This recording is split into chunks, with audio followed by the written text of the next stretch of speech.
নমস্কার বন্ধুরা, নমস্কার। দেখো, আজকে এত চাপ ছিল আমি ভিডিও বানাতে পারিনি। আজকে 2রা জানুয়ারি, এখন 2:50 বাজে, ভিডিও তৈরি করছি। আর এদিকে 60 দিন পর সব জায়গার টিকিট ছেড়ে দিয়েছে ট্রেনের।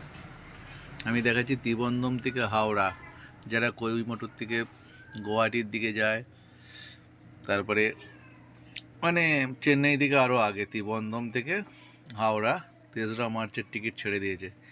এইটা যারা রাস্তার মাঝখান থেকে দেখবে তাদের 4 তারিখের ডেট দেখাবে। যেমন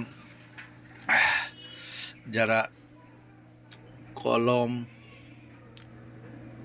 এন্ডাকুলাম টাউন, ত্রিশূর, এইগুলো যাদের দেখাবে সব রাত্রেবেলা রাত মানে 4 তারিখের ডেট দেখাবে, কারণ বিকেল 5টার সময় ওখান থেকে ট্রেনটা ছাড়ছে। তো যাই ত্রিচুরের পর থেকে হবে কৈমটুর, এগুলো সব 4 তারিখের, রোড, এগুলো সব 4 তারিখের দেখাবে।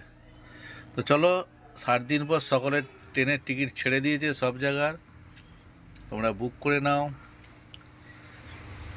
সমস্ত জায়গার। এটা আমি দেখাচ্ছি এইটা, কিন্তু সমস্ত জায়গার টিকিট আজকে 60 দিন পর ছেড়ে দিয়েছে। 3রা মার্চের টিকিট ছেড়ে দিয়েছে। চলো বুক করে নাও, হ্যাপি জার্নি।